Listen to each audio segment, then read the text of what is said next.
WS, so say contemporary SOA, right?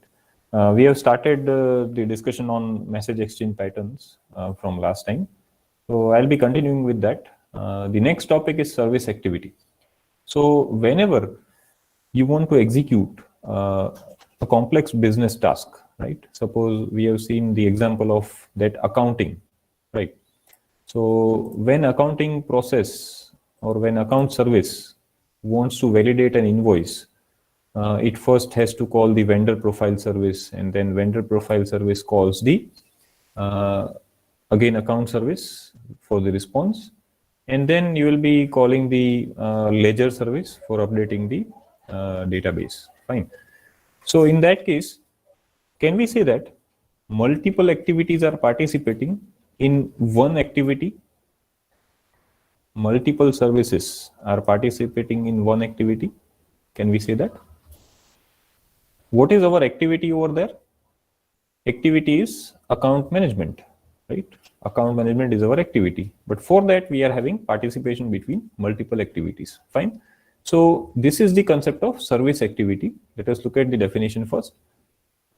Activity is defined as interaction of group of service activities working together to complete a given task, right? That's what we refer as service activity. So you can just have a look at this example. Service A is assigning some task to service B, and it is saying that I need your help to do some work, right? And service B itself is not capable for fulfilling the entire task. So it is asking service C for doing the sub task. So it is just like workload distribution, right? You are asking the other service to help you out, fine? And ultimately, your goal will be achieved, right? So whatever service C responds, that will be gathered by service B, and then service B will be forwarding the response of service C plus its own response to the service A. That's how we will get the final result. So this is known as service activity. Fine. So let us see some non-technical example, right? Suppose you want to turn on the TV, right? So there are two steps. You have to pick up the remote control and press the power button, right? Similarly, washing a car, you are given two set of examples. Just observe and tell me which one is describing the activity in a better way. First case or second case for washing a car? Which one is giving you more details, or which one is describing your activity in more detail? Yes, that's Urjit has responded. Yes, Sainish, that's correct. Ideally one we will go with, right? So washing a car is just a small activity, isn't it? But there are so many steps which we involve. Similarly, we have seen the account service composition, we have seen invoice processing, right? Those case study examples. So those look like small activities, but they require multiple services to come together and to work together, right? That's how you will be able to achieve your global goal. Are you following this? What do I mean by service activity with these examples, right? So if you are giving brief idea, like in the second case, you just written that gather the required equipment, prepare the water and wash the car. But that is not giving me complete detail, right? If you look at this description, you can say that I require only 3 services. That is not the actual case, right? You require more than that. Fine. So we need to go in detail whenever we are trying to analyze some service activities. Okay. So based on these examples, we can find out 2 types of service activities. Like SOA comes up with 2 variations. The first is primitive SOA, right? And the second we have seen as contemporary SOA, right? Similar to that, service activities have also been divided into 2 types: simple activity, or you can say primitive activity, and the second is called as complex activity. Let us first start with what is simple activity or primitive activity. Simple activity usually involves synchronous communication. Now, what do you mean by synchronous communication? We have seen examples of this In class, those who attended offline, what do you mean by synchronous activity? Or how can we prove that this activity is, or this communication is happening in a synchronous manner?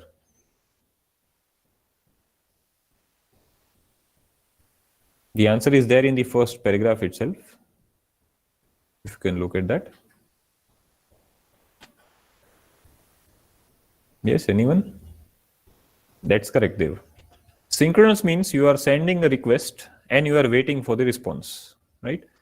So this is called the most basic type of activity, right? We are sending a request and we are waiting until the response is received. So how many services maximum can take part in primitive activity? At max, how many services can take part? Based on this definition, what can you say?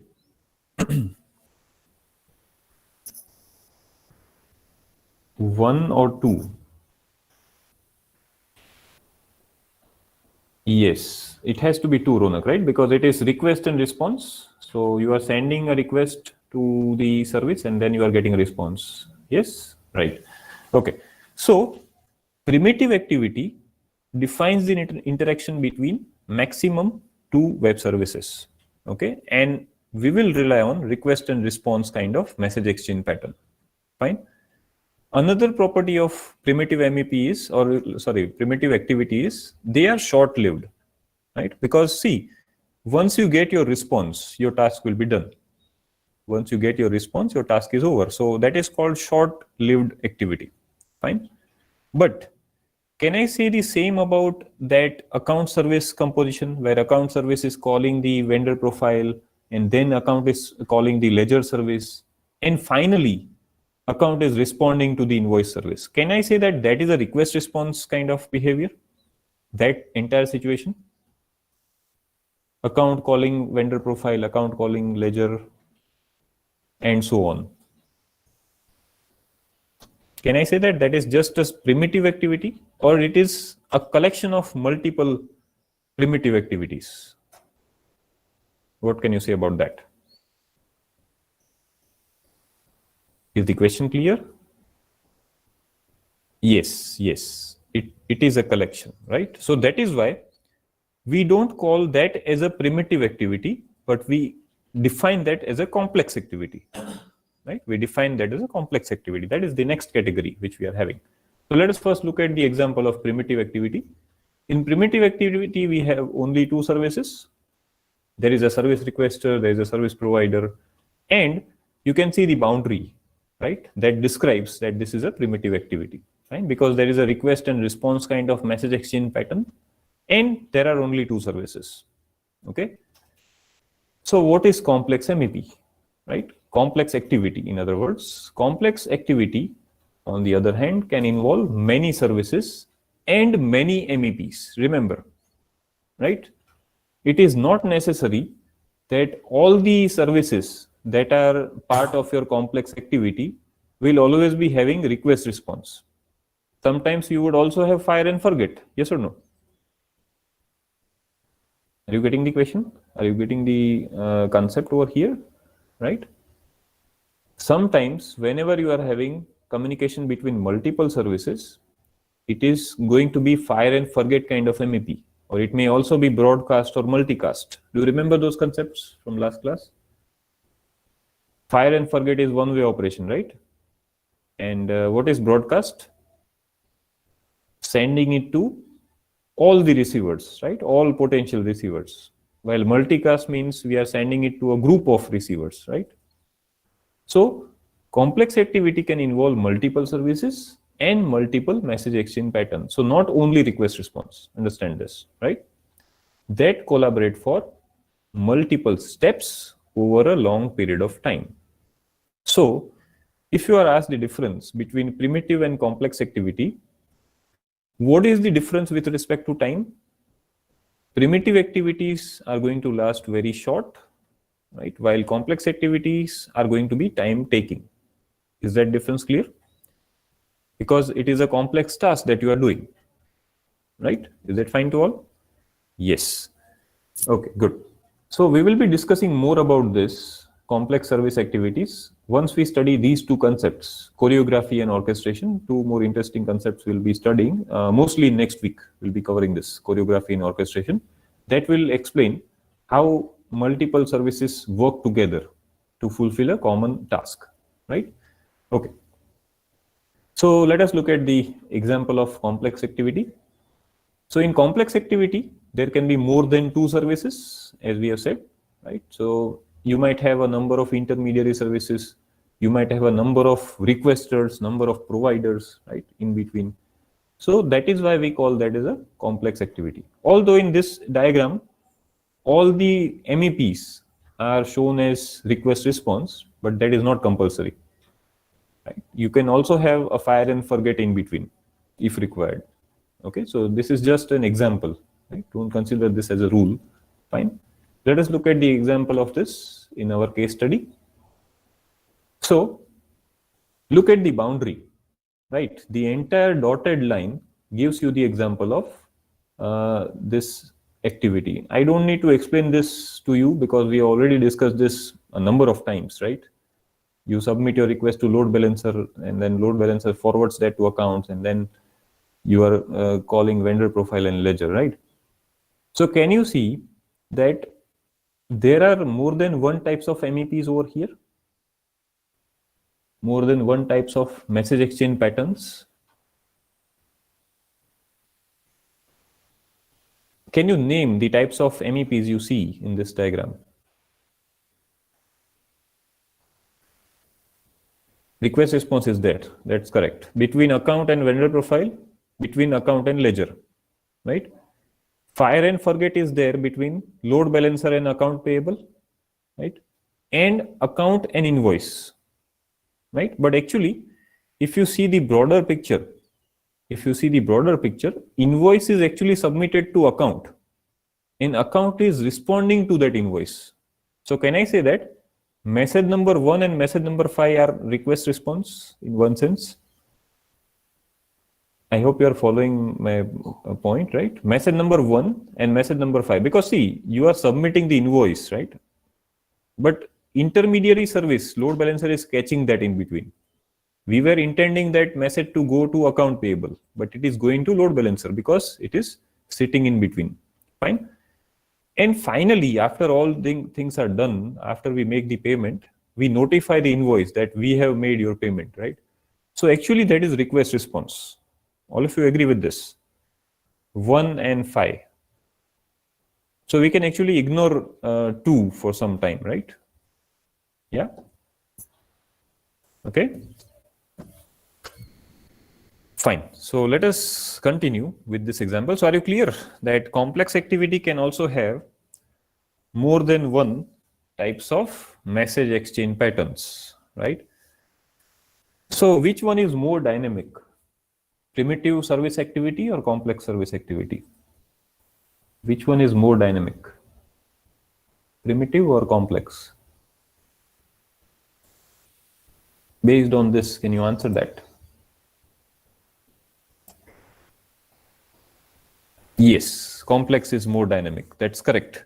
Because see, you might add an intermediary service whenever required, right? You might take out a service whenever required, right? So it is more dynamic and it is more complex as well. That is why it is known as complex service activity.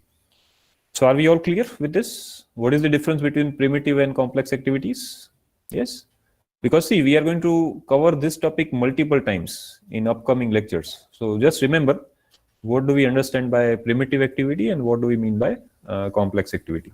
Okay, fine, let us continue. So this is the summary of service activity. I'll be posting these slides tomorrow, right? So you can refer to that. Tomorrow after we are done with the lecture, I'll be posting the slides for 3 lectures, right? So that you can refer to that. In every topic, you will find a summary after every topic is completed. So you can just refer to that for quick revision, right? Okay, now next is coordination, right? So we have talked about this many times, that suppose you are submitting an invoice, you are submitting an invoice to the account service, but Are you going to submit only one invoice, or it is also possible that you might have bought multiple things multiple times, so you will be also submitting multiple invoices, right?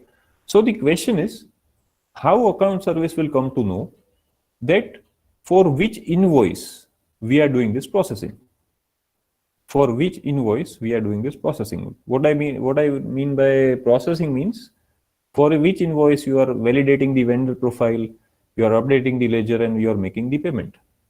Generally, the invoice submission happens in batch. I hope you remember that. I talked about this in the class also, right?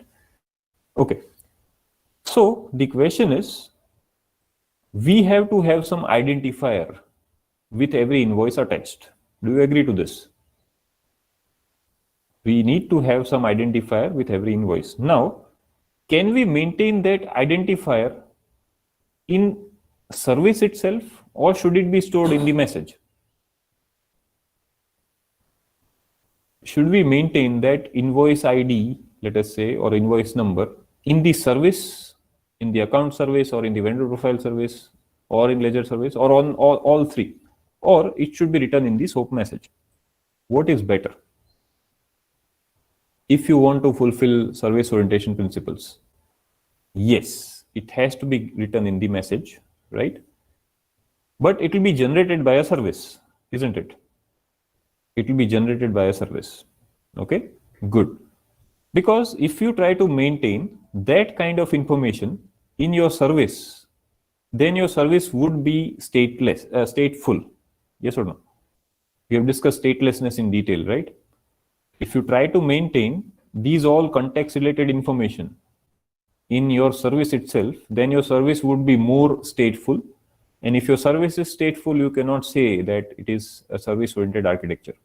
Remember that point, all of you? Yes, I can see only 2 responses right now. Urjit and Dev has responded. What about others? Yes, Priyank and Shail has also responded. Good. Right. So, okay. Right. Abhi has responded too. Fine. Okay. So, this is what we want. We want to maintain context information in messages, right? Because there is going to be a lot of complex activities when you try to do some business task, right? So we need a framework that can provide us proper management of the context. We need a framework that provides us proper management of the context. Context in the sense, we can say state information, right? All of you agree we need a standard framework, yes or no? Right? So that framework is WS coordination. That's what I'll be starting with now. WS dash coordination. I'm adding one more term after the star, right? This is our first WS term that we are going to start today. WS coordination is one way of managing the context information in a standard way. Okay. So let us go through the theory. Whatever I discussed in last 3 minutes, that is given in this slide. So let us go through that.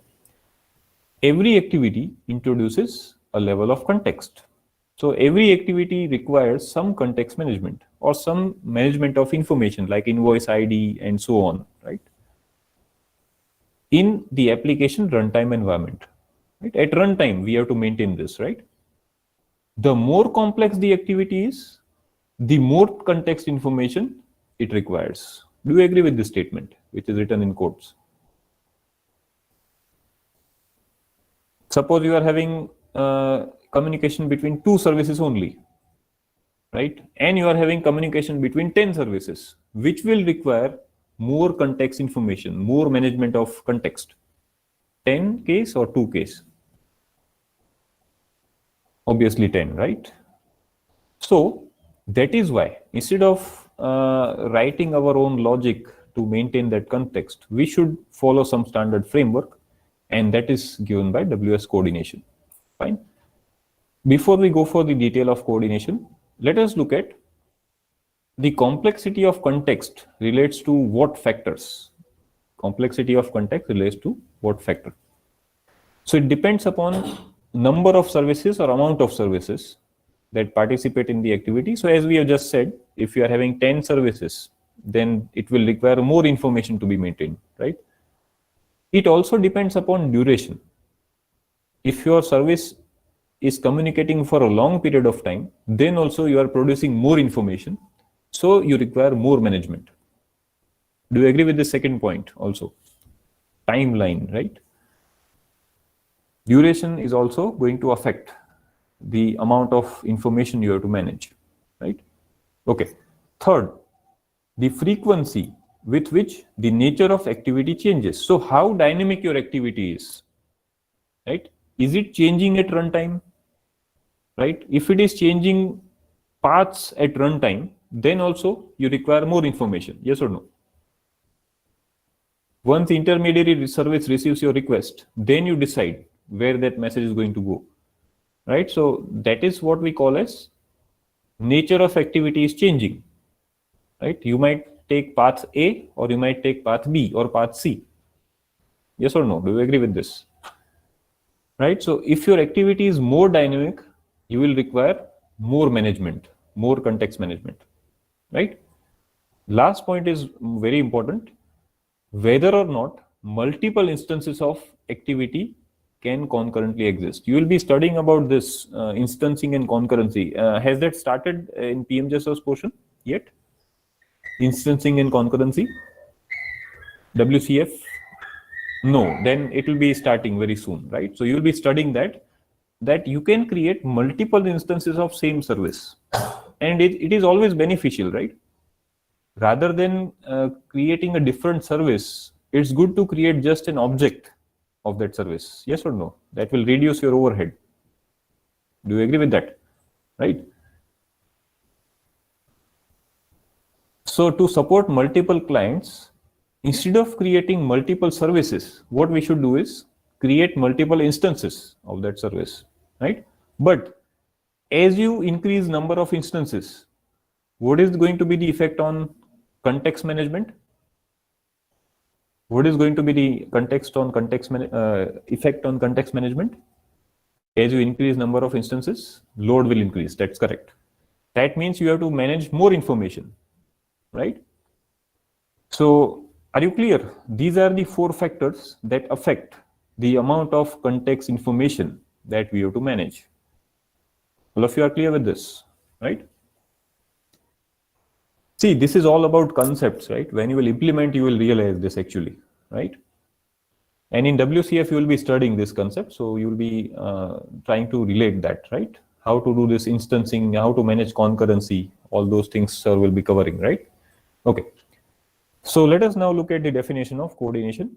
It is a framework to provide a means for context information management, right? Means for context information management for complex activities. Ideally, primitive activities don't require context information because it is just a request and response, right? But when you are having multiple services working together for a longer period of time, in that case, okay, if we want to call a method of service, then we need to add a reference to, okay. Yes, so as many times, Priyank, you create an object of that service, can I say that you are creating an instance? Suppose you are calling it from one client. Now, what if you have created another client that is also consuming that service? You require another instance of the service for that, right? Suppose you implemented 2 clients. One is Java client and the other is .NET client, right? So both will require different level of context management. I hope you agree to this, right? Yeah, so that is what we mean by instancing. Instancing means you are creating multiple instances of the same web service to fulfill different clients. Understood that? Adding reference is not instancing. Adding a reference you are doing for consuming the WSDL file. For consuming the WSDL file, right? Yes. So when you are adding the reference, your WSDL file gets downloaded on the client side. And if you have observed yesterday in the lab, as well as in the last lab, your app.config file is getting updated on the client side. Have you all observed that? on the client side, after adding service reference, you will get app.config file getting updated, right? So that is what we mean by getting the visual information. That is not called instancing. But when you invoke an operation, you are creating an object of that operation, that class. At that point, we are instantiating the service. Understood? Right? Yes, Priyank, are you clear? Yes. And as I said, you will be learning more about this when sir will cover instancing and concurrency in WCF. That is again an interesting topic. You will explore that, right, in detail. Okay. So coordination is a framework to provide context management, right?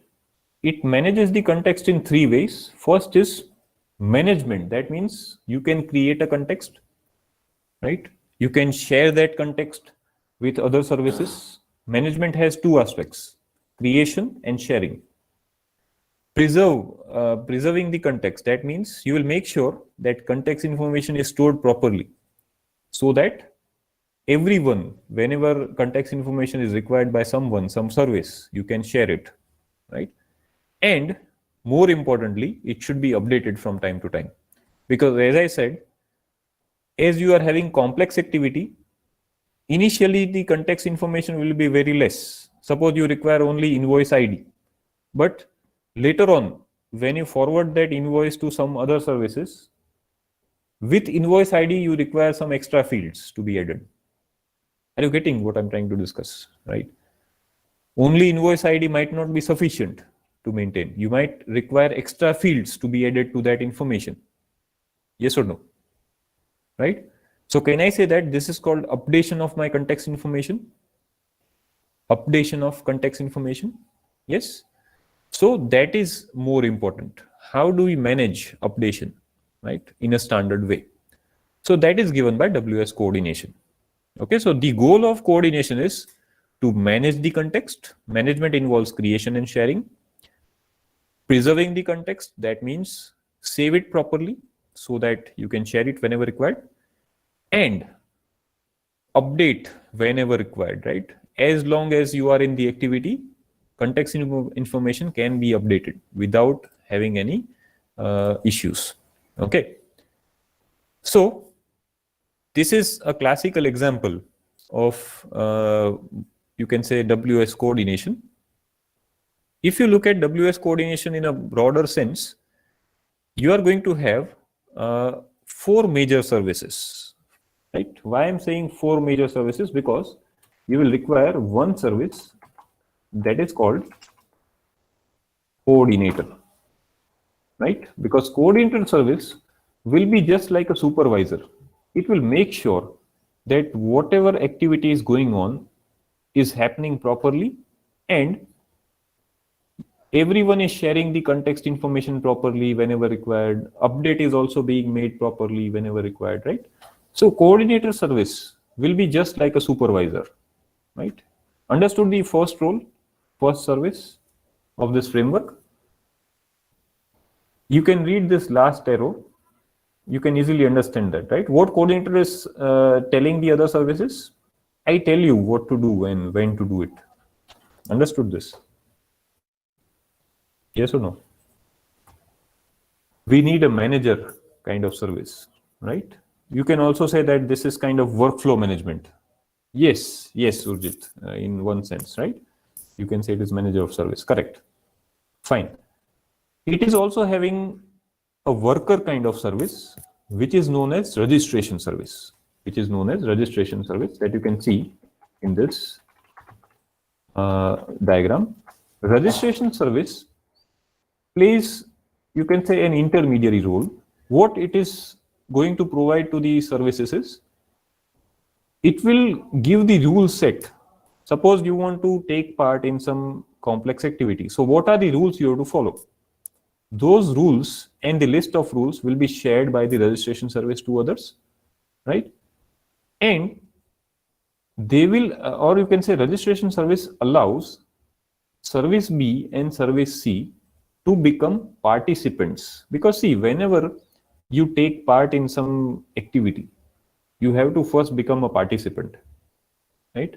Unless you are registered in that activity, You won't be allowed. Okay, so the role of registration service is to let any service to get registered for this particular activity. Understood this? What is registration service doing? Now read the statement which is given in double quotes. I give you the rules and turn you into participants. Clear with that? Yes?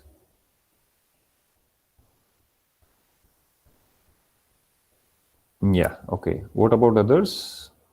Which type of rule? Yes. That depends upon the coordination protocol that you are using. If you are using, suppose, see, you are having a banking kind of application. So for banking kind of application, you require all the services to be atomic. Yes or no? All the services to be atomic in nature, right? So that is called the rule of atomicity, right? So for that, we have a protocol, right? Or we can say we have a sub framework, WS-AT. I'll be explaining this once we are done with this coordination basics. WS-AT is a subtype of WS coordination, right? So if you want atomic behavior, that means you have to inform the other services that if you want to take part in this activity, you have to behave in atomic nature, in atomic way. That is one example of rule. Yes, we'll see more protocols in detail, right? So basically, coordinator service is going to define a number of protocols, right? And for which protocol you want to register, that information will be given to you by registration service. Are you following the entire scenario, Urjit? Yes. Coordinator is going to give you, okay, these are the rules, right? That every service, if it has to take part in my work, it has to follow that, right? Registration service will share those rules with the participants. If the participants agree to that, then only they can register and then they can take part. Clear, all of you, with this scenario? Yes? Okay, what about others? Yes, Shail, Priyank, Abhi, those who are responding? Yes. Okay, good. Next, we are having service A over here, right? Service A over here. So what is the role of service A? Can you guess that? What is the role of service A in this particular example? Read the quoted statement. What it is doing basically. And can you relate with our example, which we have seen over here? Let me just go back to that example. Try to relate that. It is request response, that is correct. It is a request service, correct. But basically, if you look at these three services, account service, vendor profile, and ledger service, which service out of these three will be placed as service A? I'll go back to that example once again so that you can relate. Which service you can think as your service A in this particular situation? Account service, vendor profile, or ledger? Yes, that's correct. It is account service, right? So why account service is initiating this, or why account service is inviting the others to take part? Yes, that is my next question. Why it is inviting the other services to take part in the activity? Yes, because account service itself is not capable of doing everything, right? That's what we have in SOA, right? We divide the logic. All of you are clear what I'm trying to explain, right? Yes, right. So this is the concept of coordination. Now, are you getting the idea? What kind of framework we are having, right? We require one coordinator service, right? We require one service in form of registration service, and we require one service that will invite the others. Right? So who will be service B and C from this example? Who will be service B and C? vendor profile and ledger. Am I correct? Vendor profile and ledger will be service B and C, right? And when A, B, and C will join together, then only you will be able to perform coordination. Yes or no? When A, B, and C join together, then only you will be able to perform coordination, right? So this is a diagram that you can remember. If you are asked to explain what is the role of registration service, right? Or if you are asked that in MCQ as well, what is the role of coordinator, what is the role of registration, you can easily answer that question from this particular slide, right? And you don't have to go through the theory, right? Okay. Am I making sense up to this? Clear? So that I can go for the theory now, right? Yes. Okay, good. So let us now go in the model. This is called the actual model of coordinator composition. Now, why do we call it as a composition? Because it is the coordinator service which is going to control the entire situation. It is the coordinator service that is going to control the entire scenario. And composition means it is group of services, right? When group of services work together, we call that as a composition. Remember that principle, composability, right? When we are composing multiple services to do a business task, that is known as composition principle. Okay, so look at this framework. 3 of the services we already know. Coordinator we know registration service, and we know the participants. But what is activation? From the previous example, can you guess what is activation service? Service B and C are participants, right? Registration is there, coordinator is there. Yes, it is service A, right? Or you can say it is the service that starts the communication, starts the activity. Can I say in that way? It is the service that begins the activity. Okay. For our case study example, it is activation service. It is account service, right? It is account service. Fine. So the role of registration service will be to allow the participants to register. Role of coordinator is to provide the rules and to see whether the rules are being followed or not, right? Role of activation will be inviting others. That is true. But before it invites the others, it has to create the context. It has to create the context. Because see, why we are doing all this thing? We are doing all this activities so that the context information, for example, that invoice ID is properly shared with all services, right? So it is the activation service which is responsible for creating the context information. Are you getting this? Right? And then that context will be shared with all the participants. Yes or no?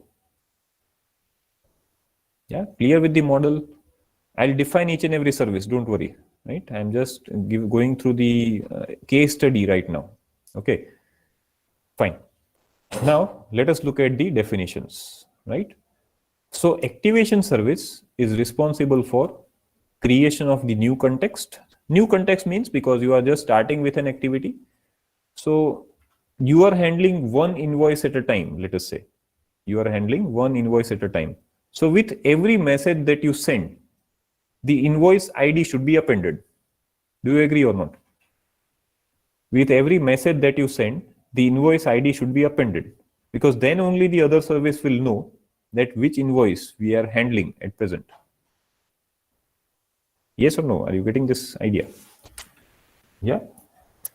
So, activation service creates that context information and it associates that context with the activity. That means it stores that context in a standard way, right? It stores that context in a standard location, in other words. Okay. Then, what is the role of registration service? It allows the participant services to use the context, right, received from activation service. Understand this step. Activation service has created the context. Now what it has to do? Whenever it follows the first arrow, service A is inviting the others. So with that invitation, what it has to send? With that invitation message, what it has to send? Correct. Context information. Or for our case study example, we can say invoice ID. That has to be embedded because you are letting that service know, service B and C, that yes, every activity has context. Every activity has context. Context is always unique, and every activity has multiple services. Priyank, I'll repeat again. Activity has more than one services. We have seen that earlier, right? These all are services which you can see. Are you clear with that? Right? Yes. But they are working for a common goal, yes or no? They are working for a common goal. And what is the common goal? To process one invoice at a time. So my one invoice, that invoice ID, is going to be my single context information. Yes? Clear with that? Okay. Fine. Okay. So now read the definition once again. Registration service allows the participant services to use the context information, but they will be receiving that context from the activation service, and then they have to register for a protocol. As I said, if you want atomic behavior, you have to register for atomic protocol. If you want some other protocol, you can register for that protocol. We'll be seeing what are the protocols supported by WS coordination. Fine. Okay. So are you clear with the role of registration service, all of you? It will let the other services to get registered for a particular protocol. Okay. It will allow the services to get registered, right? It is just like there is an activity arranged in our institute, right? And you want to take part in that. So without registration, you cannot take part, right? It is just like that. Getting the context.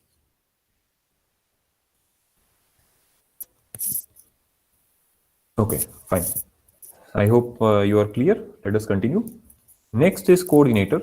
Coordinator is the controller service of this entire composition, and it is also known as coordinator service. So it is going to just observe that everything is going fine or not, right? So that is the concept we are having. Okay.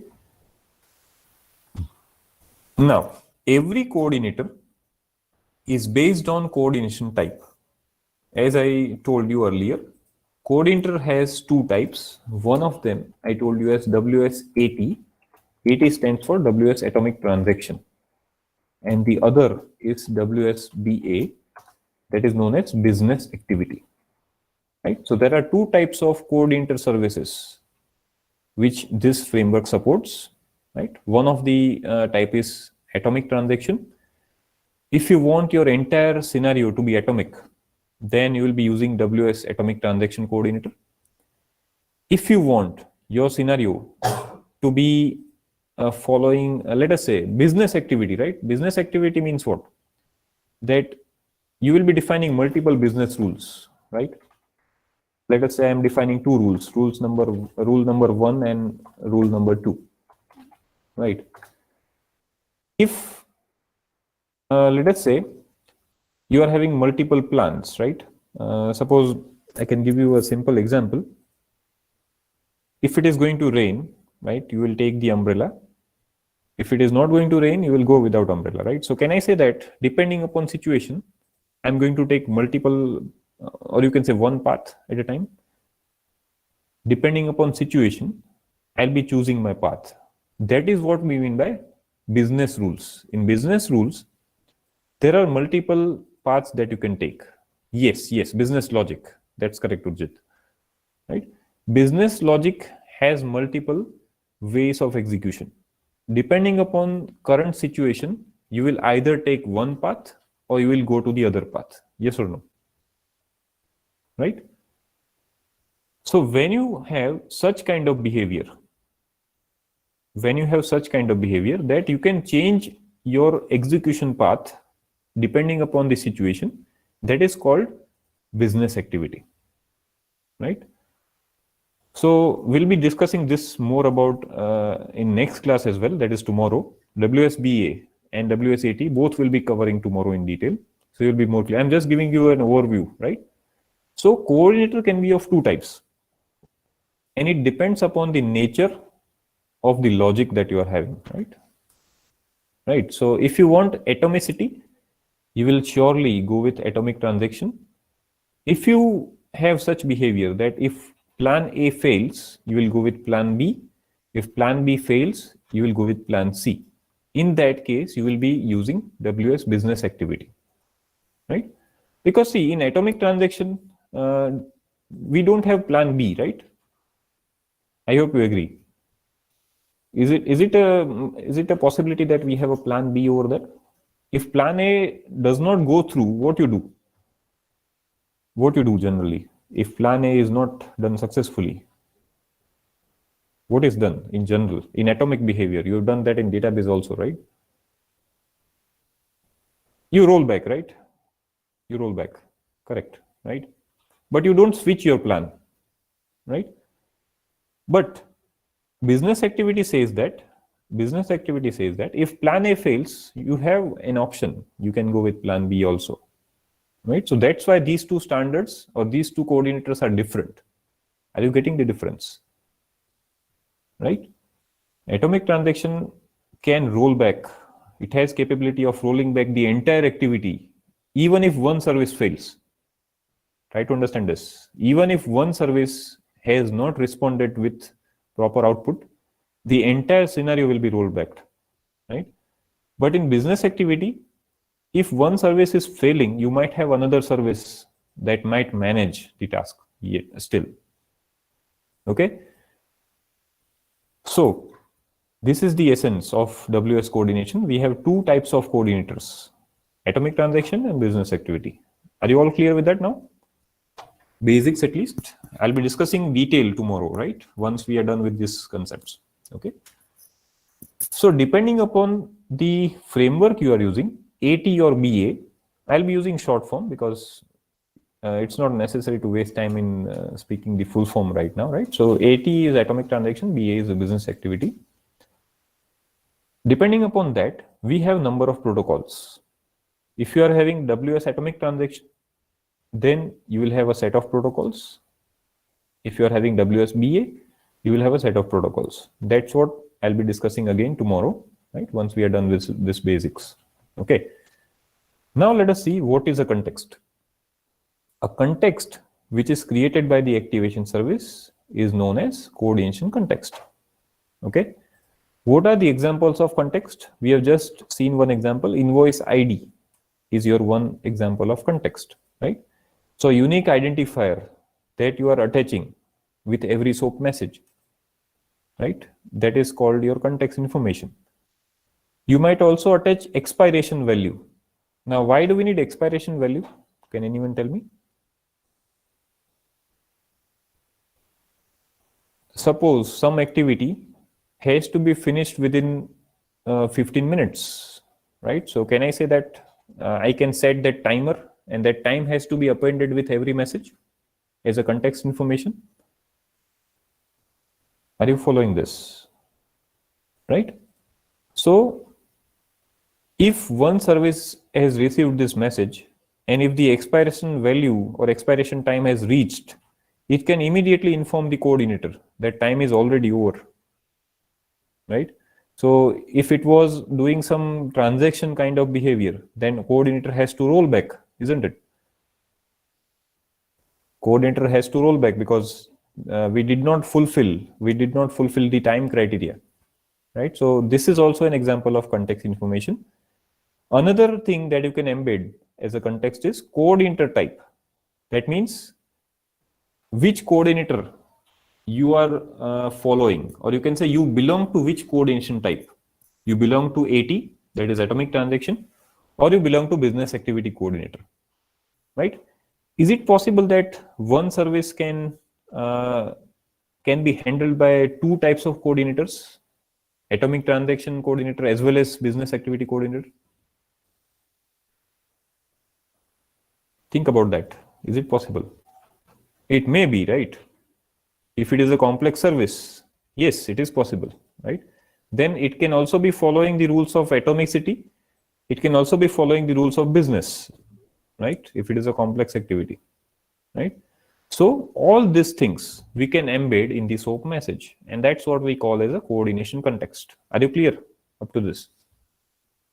Yes. So that now we'll see the process, right? How this actual scenario takes place, right? I have some diagrams for that. Okay. Yes, in that case, there will be two coordinators. One will be WSBA coordinator, other will be WSAT coordinator. For that special case, it won't happen always, would it? Right? And that is why we are having two coordinators, separate coordinators, right? And there are two types of coordinators. Right? We are not saying that WS atomic transaction and WS business activity is a single standard. These two are two different standards. So there are two coordinators. Fine? Yes. Okay. Now let us go through that scenario. I think you can read this text. Is it? Can you read the SOAP messages which I have shared? Yeah. So just focus on the first message. First, the application service, right, is requesting the activation service, right? Application service is requesting the activation service. So basically in this case, what we have assumed is your account service is playing the role of application service, because account service wants to manage the invoice. Account service wants to manage or process the invoice. So for that, we have assumed that we have a separate activation service in our framework, okay? And it is going to create the context. So account service, that is an application service, will be requesting the activation service. And what is the name of the message? Create coordination context request message. Can you guess the working based on the name? What it is asking for? Yes, what it is asking for? Yes, context information. That's correct. It is just like you are asking your, you can say, suppose there is a monitor in your class, right? You are asking the monitor to give you some details, right? Just like that, right? So then it will respond with return context message. And what that return context message will contain? Context information. Are you following this first request and response message? Consider application service as your account service. Account service is asking the activation that is designed separately to create a context, and it is responding with the context information. Then the account service or your application service will be forwarding that context to participants. Yes or no? Forward coordination context, or you can say request participation, right? But it is also sending the context to someone else. To which service it is sending the context? Or to which service it is sending the second message? Not the context, but to which service it is sending the second message?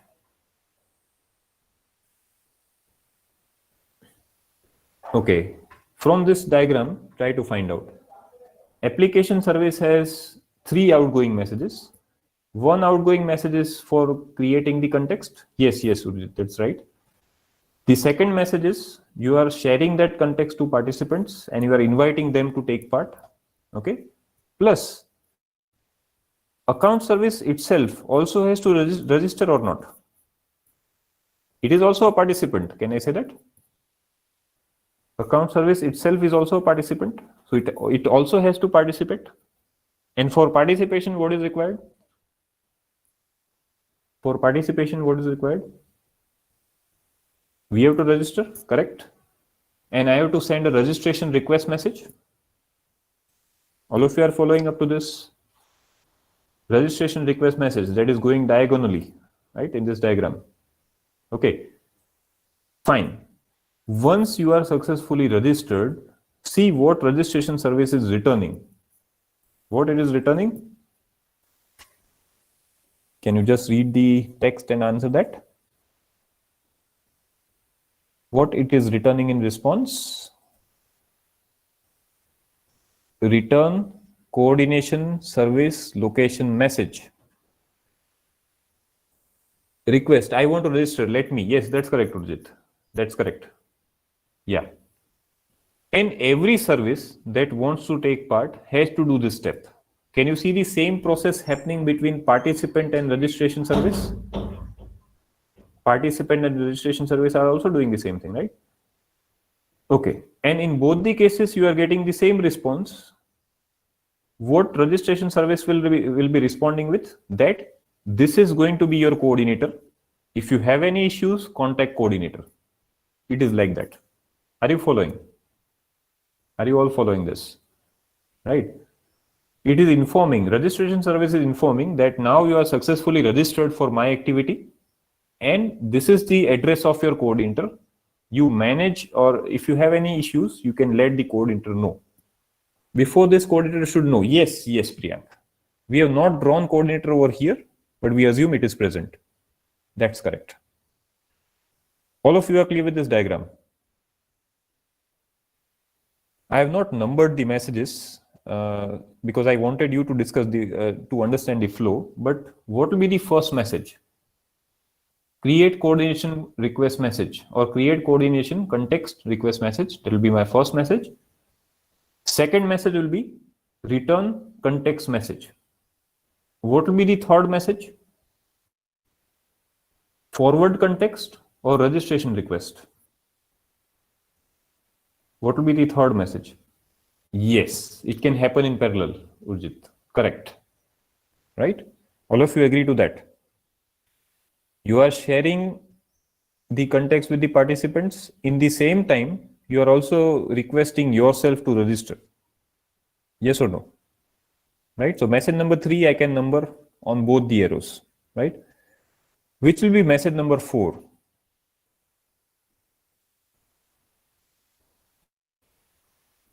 Which will be message number 4?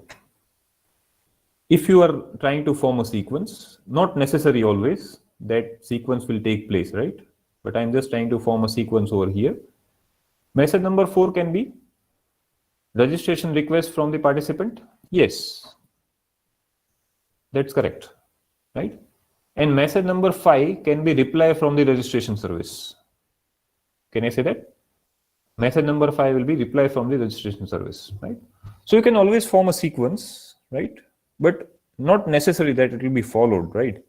It depends upon dynamic behavior of your services. Are we all clear up to this? This is called activation and registration process, right?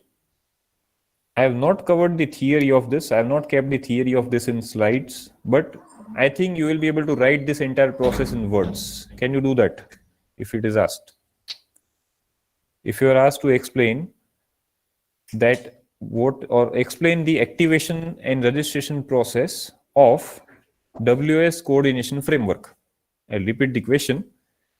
Explain the activation and registration process of WS coordination framework. You need to draw this diagram and explain the same in the steps that we followed. Okay. So I'm not keeping that theory over here. I want the answer to be in your own words. Okay, where to explain? Yes, it depends upon the examination pattern again, right? In external, if you're asked that question, you should be able to explain, right? Yeah. So anyway, we should be prepared for any type of pattern, right? Okay. Fine. Finally, whenever the task is over, right? Whenever the task is over, who will inform that the task is going to be over now? Right? Ultimately, who started this entire activity? Who started this entire activity? Application service, can I say that? Or for our case study, account service, right? So it is the application service that is going to request for termination. Are you following this? It is the application service that is going to request for termination. And to whom you should request for termination? To whom you will request for termination? To coordinator. That's correct. Now try to understand this example. Application service is sending a completion request message to coordinator, right? Then coordinator will ask the participants that have you completed your task? If they have completed, then finally what it will respond with? Acknowledgement to the application service. Are you following this situation? Yes, so this is known as completion process, right? Okay, so I'm stopping over here. As I said, I'll be sharing these slides tomorrow before the class begins, right? So that you can refer to that, and if you have any queries, you can let me know. Okay, fine. Let us end this session for today. Thank you. Be safe.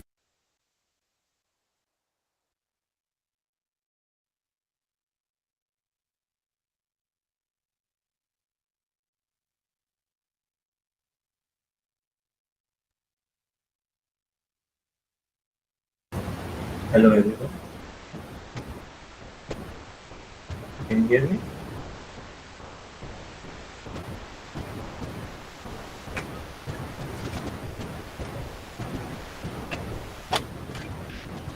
Yes.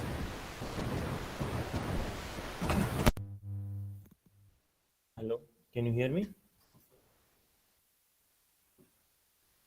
Okay, so in the last session, we have gone through a pumping lemma. We have seen that how if the length of the string is equal to number of states of the finite automata, or if it is more than the number of states of finite automata, then there is a presence of loop in the string. We have to go through that looping part of the finite automata, and we'll partition the string into three different parts, u, v, and w, and based on that we'll have a u part that will move from beginning state to the particular looping state. We have the v part, which is the looping itself, and we have the w part of the string, which will move from looping to accepting state. And if we remove the looping part, then also the string will be accepted. So this is what we have seen in the last session. So I'm sharing a screen with you. This was the conclusion, if you can recall, that we are given an infinite regular language. This is true for infinite language, because if the language is finite, having a finite number of strings present in it, then in that case, we can always construct a finite automata. So we are assuming that most of the regular languages are infinite in length, and for which this is true. So there exists an integer n, where n is the number of states of the FA. But when we know any new language, for any unknown language, right, for which we don't know the finite automata, we are assuming that we can complete that in the n states, which is fixed. And we are taking any string which belongs to a language with a length greater than or equal to number of states of the finite automata. We can write string in three parts, u, v, w, and we have seen this criteria in the last session, that length of uv will be less than or equal to n, length of v will be greater than or equal to 1. So if you repeat the v any number of times, or if you remove the v at all, then that new string uvw, which belongs to a language. So this is what we have discussed in the last session with detailed examples. So every language of finite size has to be regular. So therefore, every non-regular language has to be of infinite size, because if the language is of finite size, it is always a regular language. We can easily construct a finite automata for that, because it is having a finite length. So for finite length languages, we have always a regular language. So there is a chance that if a regular is not if the language is not finite, it is infinite, then it may be a non-regular language. So now with this, we'll see the applications of this finite pumping lemma. So this is the first application which we are considering. We have the language 0 raised to k, 1 raised to k, 2 raised to k. So here you can see that we have equality of 0, 1 and 2. All three are equal. So we are considering a proof by a contradiction technique here, which you have studied in your chapter 2 of this subject. So we are assuming that language L is a regular language. It is our assumption. Then definitely there exists a deterministic finite automata M such that L is equal to L of M.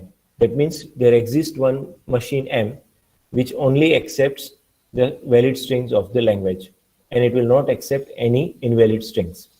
Also, it will not accept any extra string. So there exists a machine which is specifically designed for that language L, because we are assuming that our language is regular, and for a regular language there is always a DFA possible. We will show that M accepts some strings which are not in the language L, and we'll get the contradiction. Suppose the machine M which we have constructed has n states. So we'll consider a string which is x is equal to 0 raised to m, 1 raised to m, 2 raised to m. Why we are taking this string? Because we want a string of length which is more than number of states. So here this m is much more larger than n. So you can see the total length of the x will be 3m, which is large than the n, because our finite automata has n states. N can be any number. N can be any number. We are assuming a string of length more than the number of states. So here the string length is 3m, which is more than the n. So as per the rule 1, right, the string is in language L because it is satisfying the pattern of the definition. So this string 0 raised to m, 1 raised to m, 2 raised to m, is it in L? It is there. And as per 2, it is in L of m because this machine accepts a language, not just any one string. It is accepting the entire language. So all the valid strings of the language are accepted by this machine. So is this clear what we are doing here? We are assuming that we have a finite automata with n states.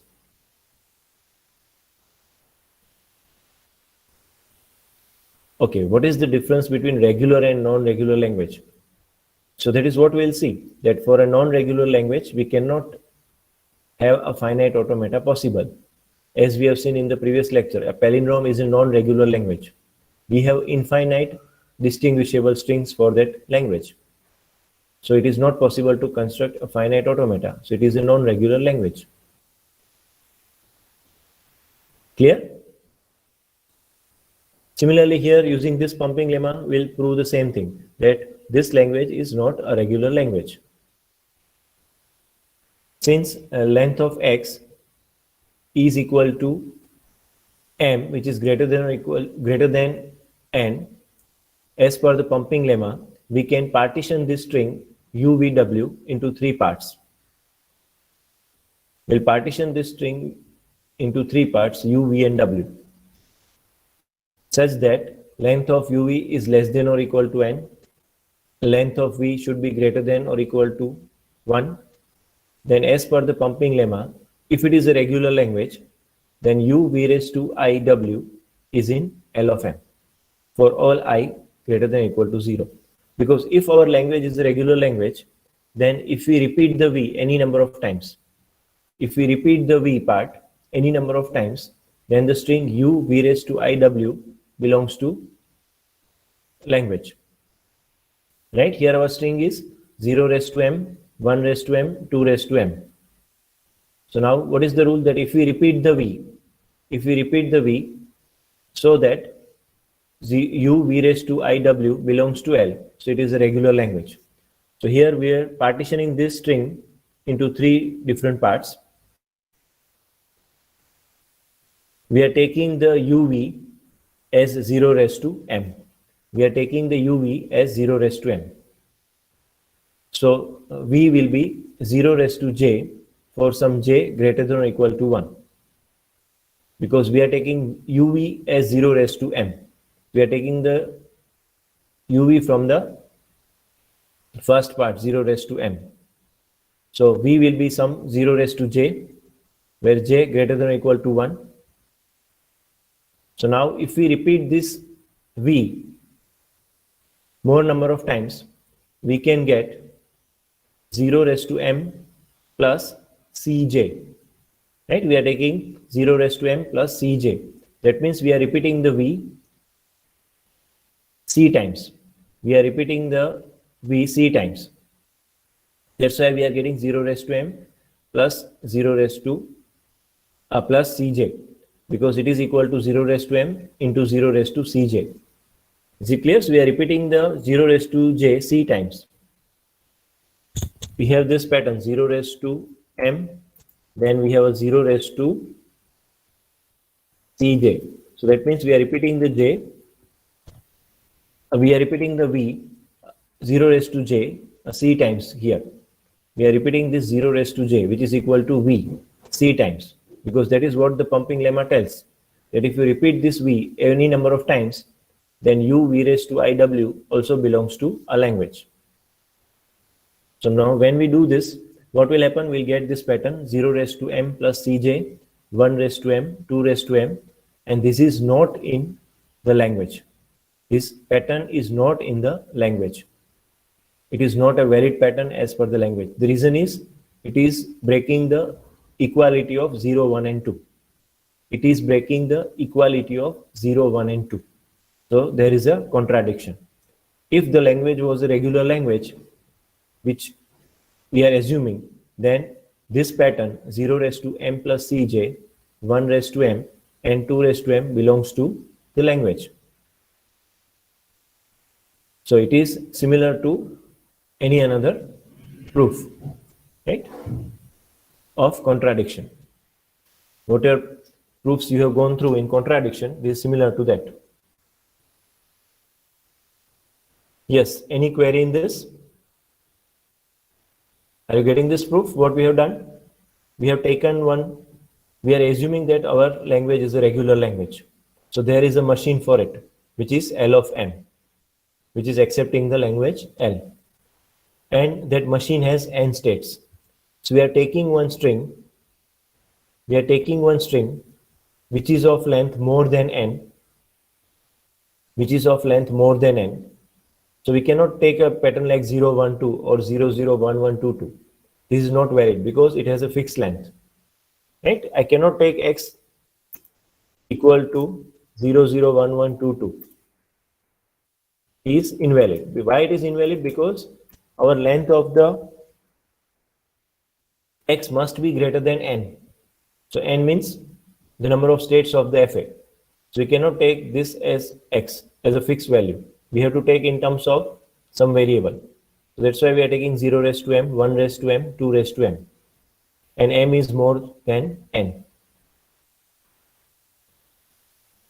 So now what we are doing, we are partitioning that into UVW as per the rule of pumping lemma, such that UV should be less than or equal to n, V should be greater than or equal to 1 for repetition. So now we are taking UV as 0 raised to m, where m is greater than n. So definitely we can take V as 0 raised to j, some portion from 0 raised to m. And if we repeat this V, we are getting 0 raised to m, that is UV, we are repeating V. So 0 raised to m, then 0 raised to Cj. So that new pattern ideally should be a part of the language, but here it is not, because the language is not a regular language. Yes, is this clear?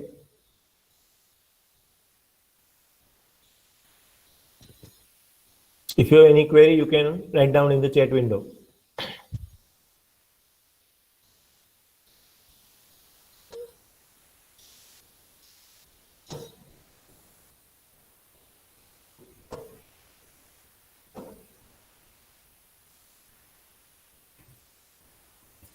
Let us take one more example. 0 raised to m, 1 raised to n, 2 raised to m plus n. So this is similar to what you have done in your first internal. There was one question. Right? A raised to 0 raised to I, then a raised to I, then b raised to j, and c raised to I plus j. This was in your first internal. Right? So here it is 0 raised to, it is like that, exactly in that way. 0 raised to m, 1 raised to n, 2 raised to m plus n. So now we want to prove that this language is not regular. So again, by contradiction, suppose that L is a regular language. There exists a DFA M such that L is equal to L of M. Now we will show that M accepts some strings not in the language. So contradicting the statement number 2. Suppose that M has n states and we'll consider a string 0 raised to m, 1 raised to n, 2 raised to m plus n, where m is very greater than n. You can see that total length is more than number of states because it is m plus n plus m plus n. So it is 2m plus 2n, which is much more than n. So definitely this new string x is in L. It is matching with the definition of the language. As per rule number 2, it is also in L of m. This string, which is of higher length, is accepted by the machine. Now we need to check that if this language is a regular language, then by repeating v several times, whatever new string we are getting, it must be a part of the language. So since length of x is equal to m, which is very greater than n, then as per the pumping lemma, we can partition this x, because it is in the language, into 3 parts, u, v, w. And if we repeat v, u, v raised to iw, if we repeat v, u, v raised to iw, it is in L of m, as per the pumping lemma. So we need to check this. By repeating this, are we getting this or no? So again, we'll take uv as 0 raised to m.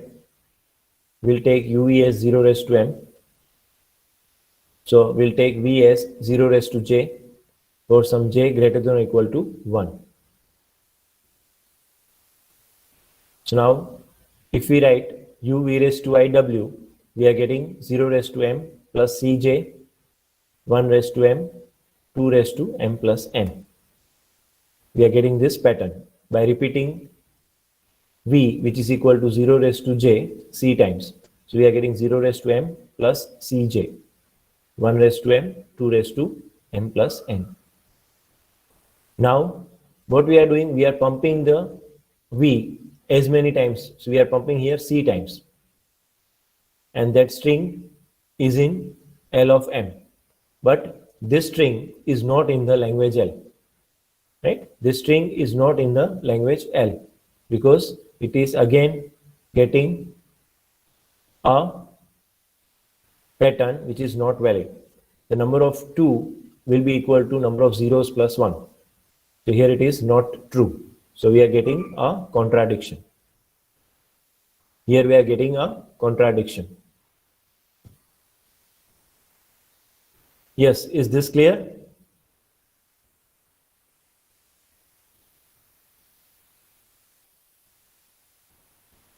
If you write in the chat window, I will understand that what is going on. Are you getting the things or not?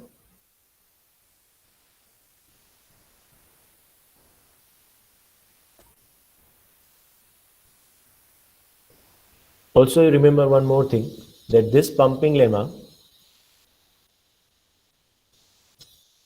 is a necessary condition to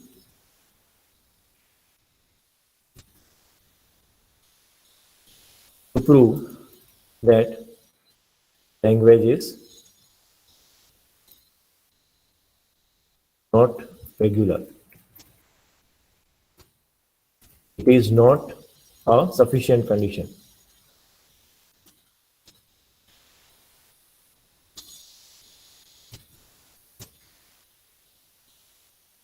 It is not a sufficient condition. Sufficient condition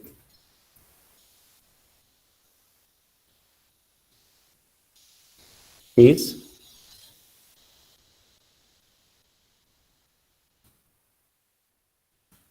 distinguishable strings.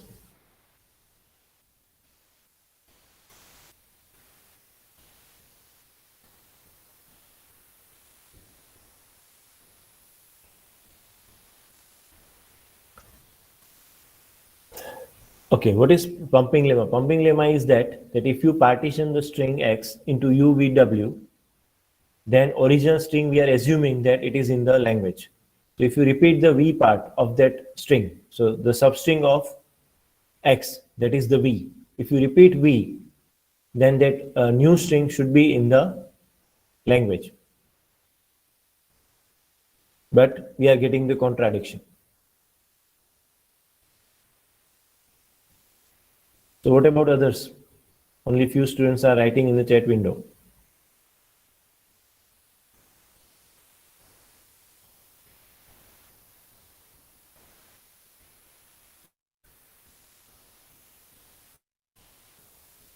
So definitely when we are getting the answer that there is a contradiction, that means our language is not regular.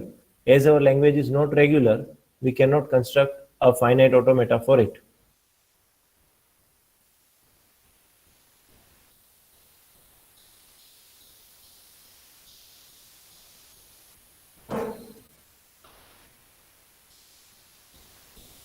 P2.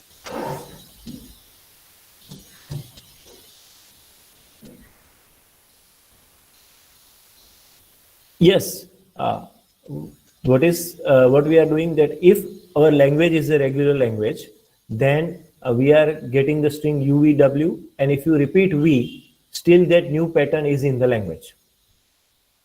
But here we are proving that by repeating V, whatever string we are getting is not in the language.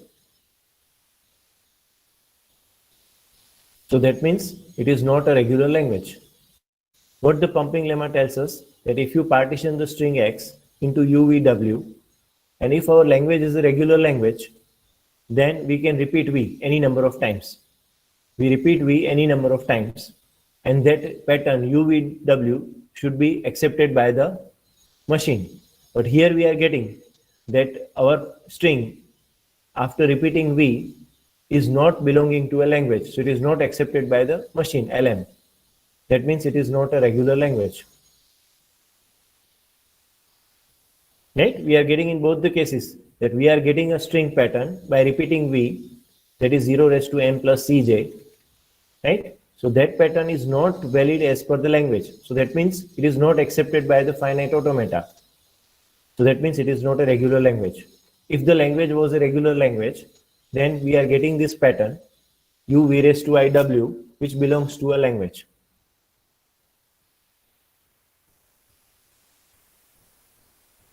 So one more time I am telling that this pumping lemma is a necessary condition to prove that language is not regular. It is a necessary condition to prove that it is not a regular language. But the sufficient condition is the number of distinguishable strings. If we are getting infinite distinguishable strings, then definitely we can say it is a sufficient condition and our language is not a regular language. So now so far what we have seen? We have seen several non-regular languages. The palindrome, which is a non-regular language, then this 0 raised to k, 1 raised to k, 2 raised to k, which is also not a regular language. This 0 raised to m, 1 raised to n, 2 raised to m plus n is also not a regular language. So now to handle this non-regular languages, right, we need a machine which is more powerful, and that language is not a regular language. So it can be either a context-free language, or it can be a context-sensitive language, or it can be a phrase structure language. So there are remaining three languages. One is a context-free language, a context sensitive language and unrestricted language, or we can say a page structure language. So with this, we are leaving the finite automata topic, because now we are reaching at a point where we know that there are many languages which are not regular, which cannot be accepted by finite automata. And these languages are infinite. These languages are infinite. So now you can see the difference here, that we need to check, are these languages regular or not? You can use a pumping lemma to decide this thing, right? You can see 0 raised to m, 1 raised to n. M and n are unequal, and mn greater than or equal to 0. So you can see the various changes in it, in the condition. The second example, m is less than n, m equal to n square, m is greater than n. So we need to check, are these languages regular or not?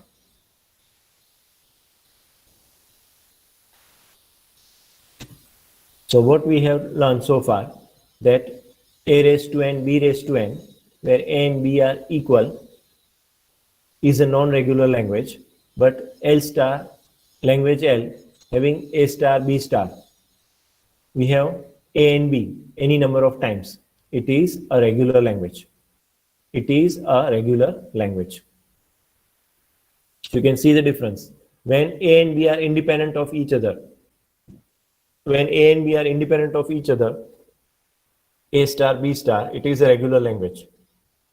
But when a and b are related to each other, there is a relation between a and b, they are not regular, because we cannot construct a finite automata for this language. You can show using a distinguishable strings that we have infinite distinguishable strings, that it is not regular. Or you can use even a pumping lemma to show that it is not regular. You can take x is equal to a raised to m. We cannot create FA for this language, definitely. We can write x is equal to a raised to m, b raised to m, where m is very greater than n. And we can take uv is equal to a raised to m, same as previous. Again, we'll get v is equal to 0 raised to j. We'll get the pattern a raised to m plus cj, b raised to m, which does not belong to language.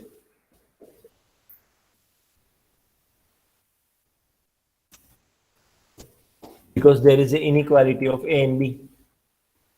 So there are two ways to show this. One is using a distinguishable string, which we have seen in the previous lecture, that we have infinite distinguishable strings. One such proof we have seen for the palindrome language. The palindrome is a non-regular language because we are getting infinite distinguishable strings for it. Another way is using this pumping lemma, we can prove that a raised to n, b raised to n is not a regular language, because this pattern does not have an equality of a and b. If this language is a regular language, we are getting the equality of a and b all the time.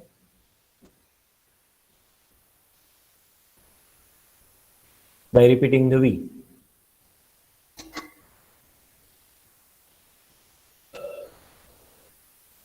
Yes, any query now? So now with this, we are ending the regular language and finite automata part. And we'll start with a new topic, that is a context-free language. So now from this chapter onwards, the syllabus becomes a very tough.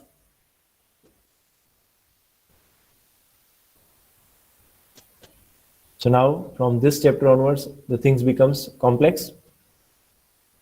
So you have to give a lot of attention, otherwise you cannot understand the things. So this is what the last slide we have discussed, that we have a regular languages.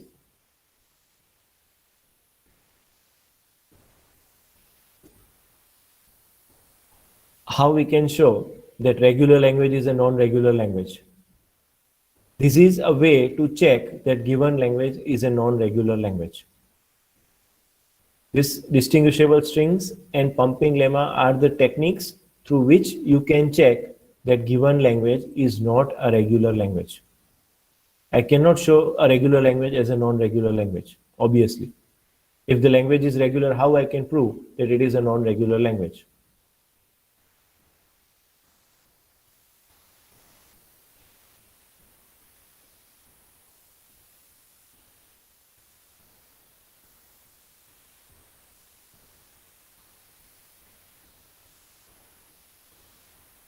Are you getting my point? That we have various languages like regular languages, context-free languages. So there should be some technique through which it is like a test. It is like a test, right? Whether the person is having a particular disease or not. So this is a test through which you can identify whether the given language is regular or not. So distinguishable strings is a test through which you can identify that given language is not a regular language, because we have infinite distinguishable strings, and every distinguishable string needs a separate state. Similarly, pumping lemma is a test. Pumping lemma is a test through which we can show that we can check whether the given language is regular or not. When we are getting the contradiction, we can tell that the given language is not a regular language. And if it is not a regular language, it can be a context-free language, or it can be context-sensitive language, or it can be unrestricted a language, or phrase structure language. Yes, do you have any query now? Can we proceed? So this is another type of languages we are getting. So far you feel that everything is a regular language, but it is not the case. It is just like that. When you stay in India, you feel that India is the only thing in the world. But when you come to know about another countries like US, Canada, Australia, you feel that yes, this India is not the world. There are many other things. There are many other countries in the world. And when you explore the world, you will later on come to know that this is not the only world. There can be another planet on which there can be a living people living there. It is just a test that is it the regular language or not. And through a pumping lemma or through a distinguishable string technique, we can prove that this language is not regular language. So we should not waste a time to construct the FA for it. Yes. Do you have any query? So let us see that how we can write a context-free grammar for this context-free languages. So definitely these context-free grammars are written for any context-free languages, and the automata for that is known as a push-down automata. This push-down automata uses stack as a data structure. So we are permitted to do push and pop operations to check whether the given string belongs to a language or not. If the string is invalid, you will not reach to accepting state. If the string belongs to a language, we can reach to accepting state. And as an intermediate step, we can use stack to push the data, or you can pop the data from the stack. So now with this basic knowledge, let us see that how we can write a context-free grammar. So here one such example. We'll see in detail how to write these context-free grammars. But very simple example here is, we have the language a raised to n, b raised to n. We want to generate equality of a and b. So when we want to generate equality of a and b, we have to be careful that a should be generated at the same time one b should be generated. So here you can see that we are writing s gives a s b. So when you write s, which is the starting symbol of the grammar, and from s we are writing asb. Here S is a variable, or we can say a symbol which can be replaced by another symbol. So S gives ASB. So we are generating equal number of times A and B. Now again S is a variable. So I am replacing S with one more occurrence of ASB. I am replacing S with one more occurrence of ASB. So we are getting 2 times A and 2 times B. Again you can see we are getting equal number of times A and B. So A square, B square. Now to terminate the process, because it is a recursive thing, you can see I can replace variable S any number of times. I can replace variable S any number of times. So it is a recursive process. So to stop this recursion, we'll put null for this S. We'll put null for this S. So we are getting AABB to terminate the process. So here we require A square, B square. So we are terminating the process with null. So this is known as a derivation. We are deriving our required string from the grammar. We are deriving our required string from the grammar.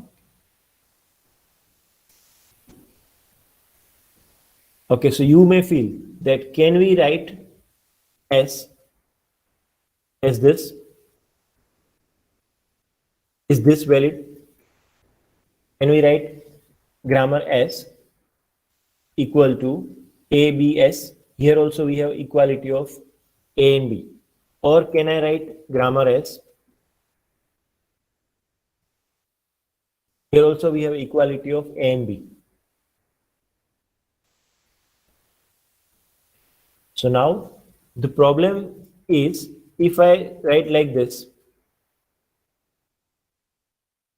right? If I write ABS and if I repeat this S again, so I will get this. Is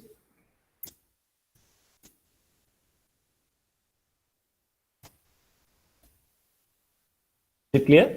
When I am writing like this, S gives ABS because we can replace S with itself only. That is the only thing. You cannot do any rearrangement of these elements, right? So now AB, again we are replacing S with ABS. So we are getting ABAB. Now here what is the problem? That this particular string is changing the order of A and B. It is changing the order of A and B. What we want? We want all the A in the beginning because it is A raised to N, B raised to N. Our requirement is A raised to N, B raised to N. All the A should be generated in the left hand side. All the B's should be generated in the right hand side. Here we are not doing that. We have AB pattern. Again we have a repetition. We are getting AB. So it is not valid. Similar to that, if I write this SAB, we are facing the same problem. We'll get again SAB, AB, and we are getting AB, AB. Right? So which is also not valid. So that's why we have to write S gives ASB, where S is a variable. So we have two alternatives for this S. Either I can replace variable S with ASB, or I can replace S with null. These are the two options with us. And to terminate the process, we are writing S gives null. We are writing S gives null to terminate the process. Okay, if I want to derive this triple A, triple B,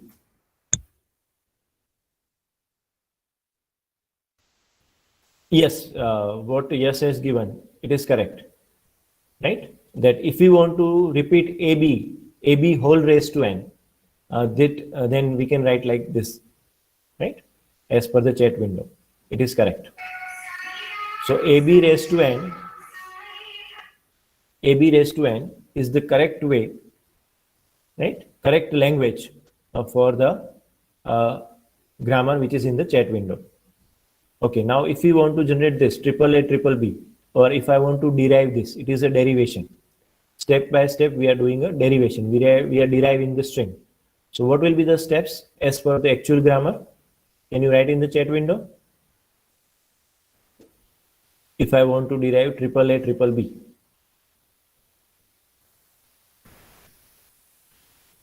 Yes, it is very quick.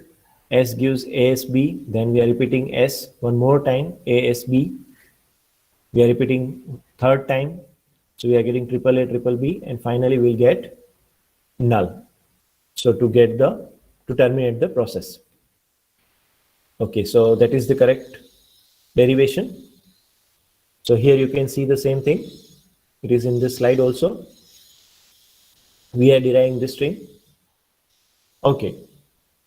So now you can see if we want to generate a balanced string of parentheses, this is generating a balanced string of parentheses. So we can take A is equal to opening parenthesis and we can take B equal to closing parenthesis. So this is a grammar for, we can say, a balanced string of parentheses. Right? It is same as this. So we are always getting opening parenthesis and closing parenthesis. Like this.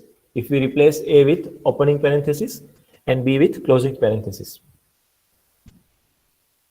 So basically this grammar we can say it is for balanced string of parenthesis. It is a balanced string. Equal number of opening parentheses and we have same number of closing parentheses. You can match with each other. So I hope it is clear. Any query up to this? So now we have one more grammar here. From this, we need to find out which language it indicates. You can see some differences here.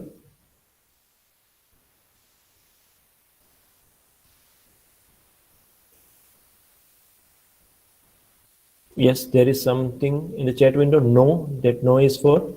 I hope it is clear. Everything is clear. There is no doubt. That no represents that things are clear. No query. Right?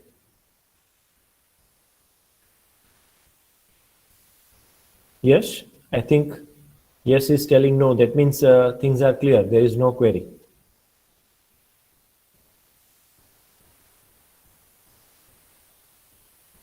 Yes, are you there?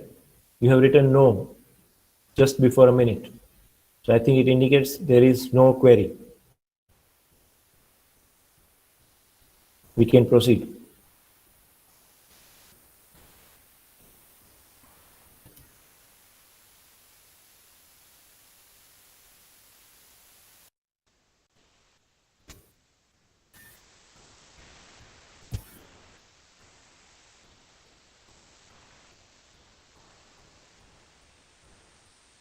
Yes, can we proceed? Okay, so here we have, I assume that we can proceed. There is some internet issue with Yash. So he is not able to write in the chat window.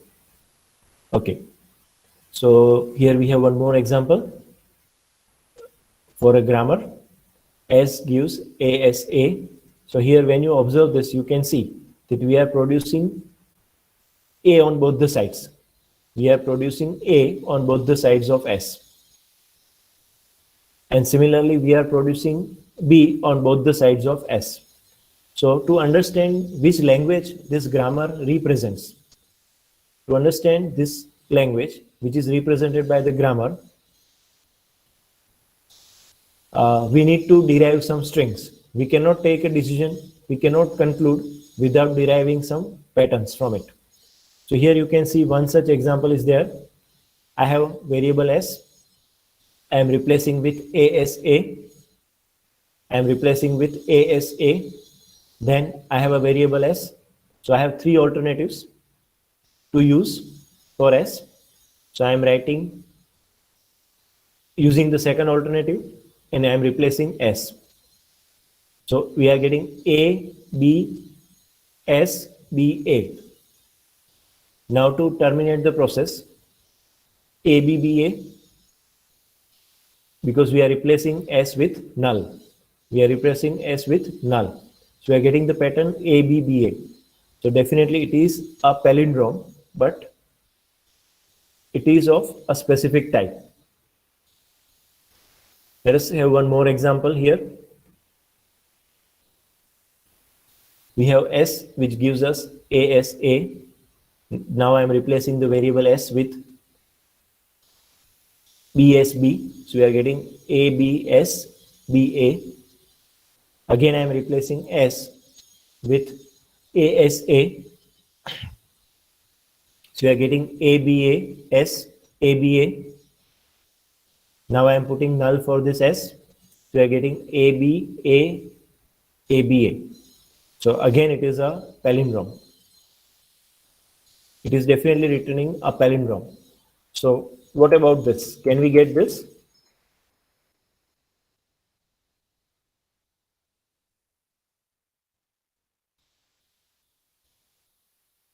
This is also a palindrome. This is also a palindrome.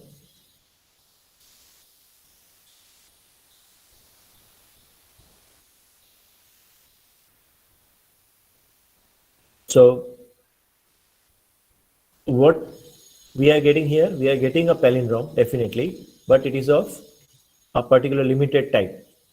We are getting a palindrome which is of limited type.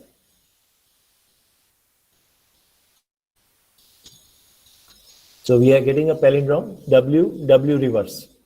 We are getting a palindrome of type W, W reverse. Right? So W, W reverse means we are getting a palindrome which is of even length. We are getting a palindrome which is of even length. So this particular grammar is generating only even length palindromes. This grammar is generating only even length palindromes. So can we modify this grammar slightly by adding some rules so that it will generate odd length palindromes along with even length palindromes?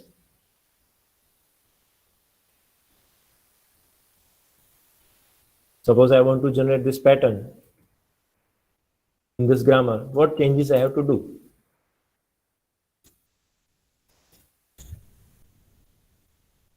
Yes, we have to add some simple rules like this. So Priyank has also given a correct rule. Ronak has also given the rules which is needed to complete the entire thing. So here I am replacing S with B. So we are getting ABA. So again, this rules S equal to A and S equal to B will work for general case, right? Okay, here we have one more grammar of different type. We need to identify the language for this grammar. So can you tell me what language it will accept?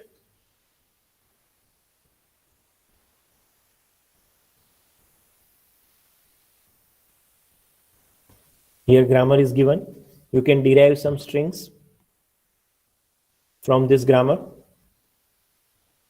and we can identify the language.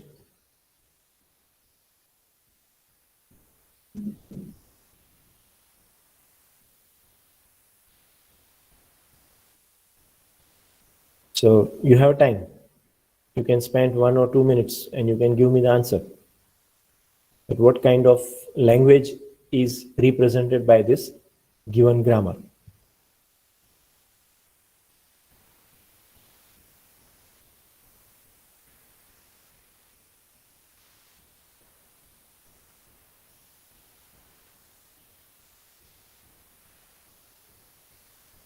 If you try out some patterns from this, then it will be easy.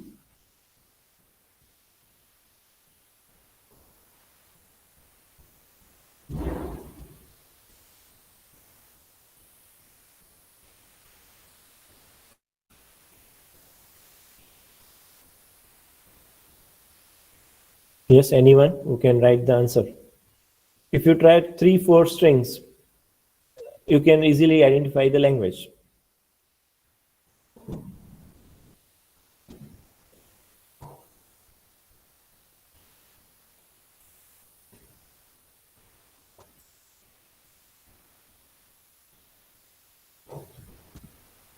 So we are getting different answers. Yes, that pattern is given here, right? It is already given, I think. You can derive AB. Definitely it is given here in the slide. But if you try other patterns, you will recognize the language. So let us see the answer. There is one more pattern you can derive from this. As you can see here, you can see that we are able to get two things, AB, right? You are able to get AB, you are able to get ABAB. Also, you will get a pattern like AABB. AABB is also a valid pattern, right? You can also derive a pattern like AABB here.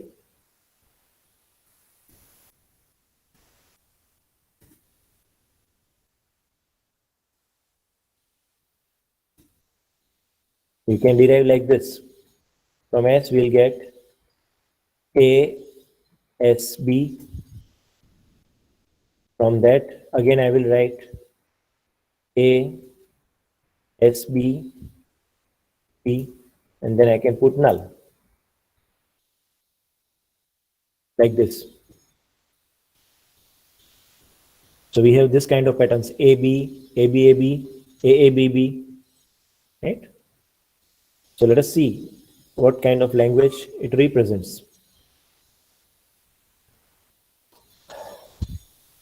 So this is the correct answer, that we have number of A in the string W is equal to number of B in the string W, and number of A in any prefix is greater than or equal to number of B, where V is the prefix. If you consider any pattern, right, always you will find that in any of the strings which we have considered, right, you can see A, B, A, B. So either if I take this A as a prefix, then it is more than B. If I take a prefix AB, then they have equal A and B. If I take a prefix ABA, then it has more A as compared to B. And if I take ABAB, again it has equal A and B, which is also a valid prefix. So this is the complete answer, that it is a language in which A and B are equal always, and any prefix of V, if we consider any prefix of V, right, then we have equal number of, we have more A as compared to or equal B. So if you replace A with opening parenthesis and B with closing parenthesis, you can say it will generate any valid parenthesis. If you want to write a parenthesized algebraic expression, right, if you consider parenthesized algebraic expression, right, then it is valid as per this grammar. You can see we have a nested parenthesis, we have one parenthesis, after that we have another group of nested parentheses, we have a third group of nested parentheses. So any valid expression in parentheses you can generate through this. So to generate the parenthesis, we need this kind of grammar. So if you compare your answers are very close to the actual one, but they are not correct, right? They are not correct because AB plus, it is telling that it is a regular expression. First, one answer which is given, AB whole raised to plus. So it is a regular expression, and definitely for any non-regular language, we cannot write a regular expression. Always keep in your mind that for any non-regular language, you cannot write a regular expression, right? AB raised to plus is a regular expression, which is not possible for any non-regular language. And using pumping lemma, also you can prove that this is not a regular language. Or using a distinguishable strings, also we can prove that it is having infinite pairwise distinguishable strings. So these are all non-regular languages. Now what Priyank has given, A, B, B, it is also a valid example. As he has mentioned, you can generate that pattern definitely like this. We'll start with S, we'll have A, S, B, then we'll replace that with SS, B, and then for this S, we'll again use A, S, B, A, I'll go step by step for clarity, right? Because we can apply only one rule at a time. So we are getting this.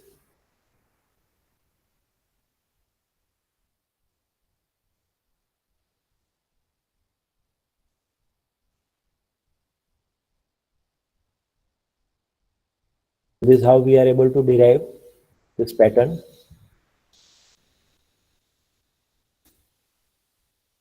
It is mentioned by Priyan. But make sure that we are going step by step from left to right. We are always going step by step. We cannot apply two rules at once. We cannot apply two rules at once. We have to apply only one rule at a time. So you can see that I'm applying only one rule at a time. Even though it is a null rule, we have to apply it separately. Right? So when you apply these rules one by one, you are getting this kind of answer, which is what Priyank has generated. Right? So now let us proceed further. So there will be a question like this, that for a given grammar, identify the suitable language. So now when we are talking about a context-free grammar, it has 4 parameters in it, a set of variables, or we can say a non-terminal symbols. We have terminal symbols like A, B in the previous example, null, because you cannot replace it with another symbol. I can replace S with another symbol, but I cannot replace small a with another symbol. So A, B, null are known as terminal symbols, for which there is no rule. And starting symbol, we are using S, and P is known as a production, or we can say rule. It has always the form A produces X, where X is a combination of terminal and non-terminal. X is a combination of terminal and non-terminal. Also, you can observe one thing in context-free grammar. In context-free grammar, right, we cannot write like this, because for S, we can see here that we have 3 different alternatives, and you can apply that 3 alternatives independently. Right? You can apply these 3 alternatives of S, which is a variable or a non-terminal, independently. You can apply this independently. There is no rule for that. So we cannot have a situation like this. Right? Just for clarity, I am writing this. Right? We cannot have a rule like this.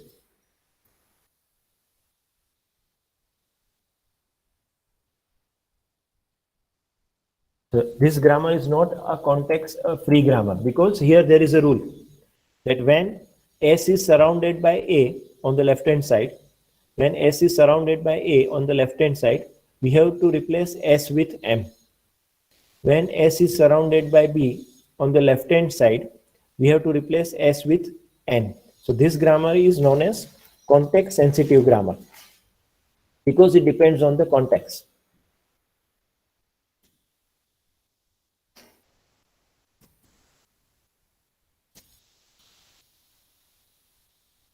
So that means context means the surroundings of the variable. So it is known as a context sensitive grammar, that replacement of X is not independent. The replacement of S is not independent. When it is surrounded by A, you have to replace with M. When S is surrounded by B, you have to replace with N. While our case, it is a context free grammar where S is independent. You can see variable S is independent here. You can apply any rule as per your requirement. We don't have to check the context of the variable. I can apply the rule A produces X from all the alternatives without checking the context, right, of the rule. So there is no context associated with context-free grammar. It is independent of the context. We can say a language is a context-free if and only if there is a grammar G which will satisfy the language. That means it will generate all the strings of the language and it will not produce any extra string. A grammar is a context-free grammar if and only if it will generate all the strings of the language and it will not produce any extra string. All the valid strings should be generated by the grammar. Any invalid string, if you generate, then it is not valid. So with this, we'll end the session today. I hope you understood the definition of context-free grammar and context-sensitive grammar. So can you please share the PDFs that you have covered so far? Yes. Today itself, I will upload the PDF of all the lectures which we have covered, right, including today's lecture. So don't worry about that.